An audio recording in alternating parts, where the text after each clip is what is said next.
Imagine a battlefield suddenly falling silent. Moments earlier, the air was filled with the thunder of artillery, the crack of rifles, and the distant rumble of tanks. Soldiers were taking cover, commanders were issuing urgent orders, and chaos seemed unstoppable. Then, almost unexpectedly, everything stops. The guns fall quiet, the explosions cease. A tense calm spreads across the land. This moment, when the shooting stops but the conflict itself may not be fully over, is known as a ceasefire. It's a word we often hear in news reports about wars and international conflicts. But have you ever wondered why it's called a ceasefire? What exactly does the term mean, and where did it come from? Let's explore, right here, on History of Simple Things.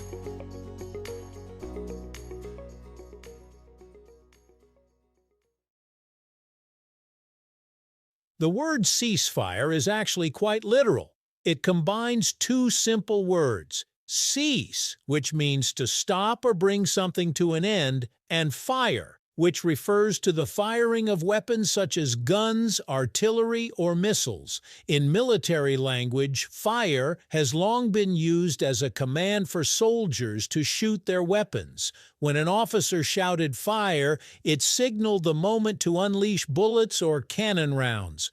So when the command became ceasefire, it meant the exact opposite: stop shooting immediately. Over time, this command evolved from a battlefield instruction into a broader term describing an agreement between opposing sides to temporarily or permanently stop fighting.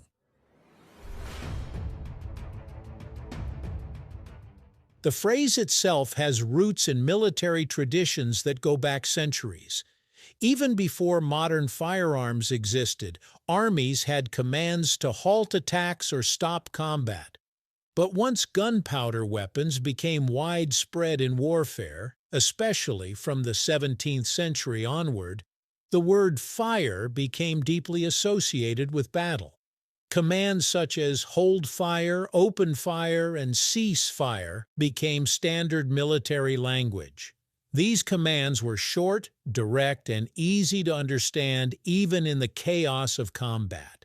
Eventually, diplomats and governments adopted the term ceasefire to describe formal agreements that stopped active fighting between armies. A ceasefire is not necessarily the same as peace. This is one of the most important things to understand about the word.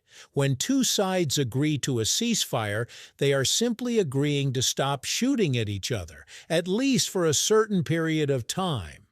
The underlying conflict might still exist. Political tensions, territorial disputes, or ideological differences may remain unresolved. In many cases, a ceasefire is just the first step toward negotiating a more permanent solution, such as a peace treaty. Throughout history, ceasefires have played crucial roles in ending or pausing conflicts. Sometimes they are arranged for humanitarian reasons. For example, opposing forces might agree to stop fighting temporarily so that wounded soldiers can be evacuated or civilians can receive food and medical aid. In other cases, ceasefires allow diplomats time to negotiate, giving both sides a chance to discuss possible paths toward peace. Without a ceasefire, negotiations would be extremely difficult while battles are still raging. One famous example of a ceasefire occurred during World War I, in what became known as the Christmas Truce of 1914. Along parts of the Western Front, British and German soldiers spontaneously stopped fighting during Christmas. They climbed out of their trenches, exchanged greetings, sang carols, and even played football in the muddy fields between their lines. Although this truce was unofficial and temporary, it showed how powerful the idea of a ceasefire could be, even in one of the most brutal wars in history.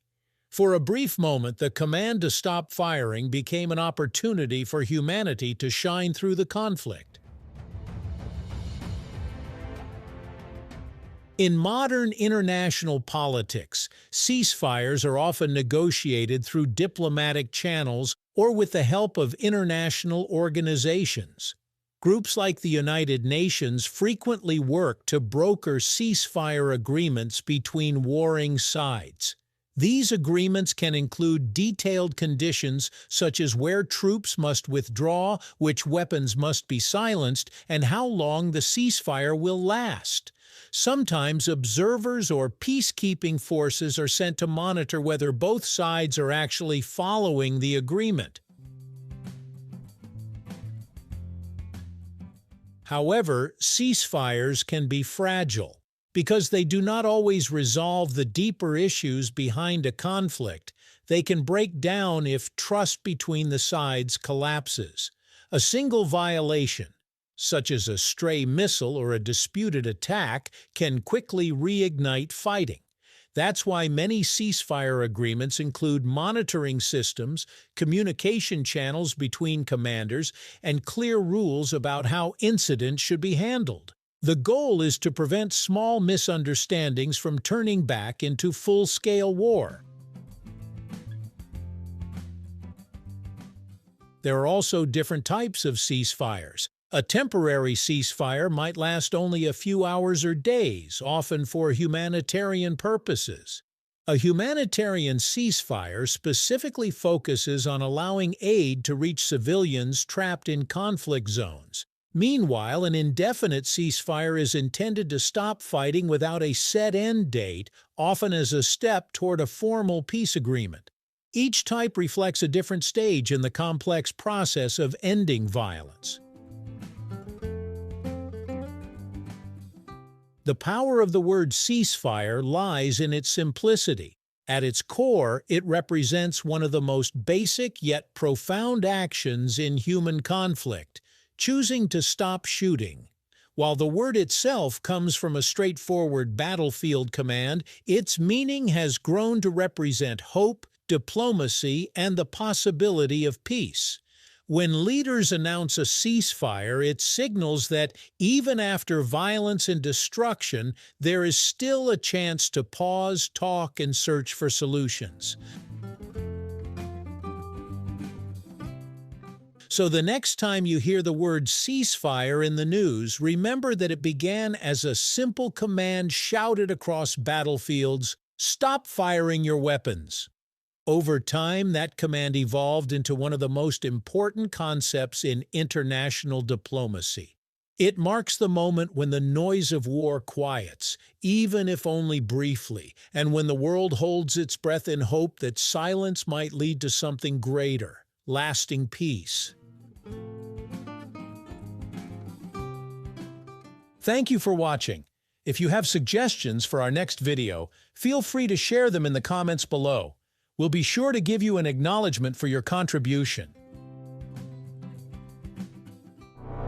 Thank you for joining us on this journey through the history of simple things. Don't forget to like, subscribe, and stay tuned for more stories woven through the smallest details.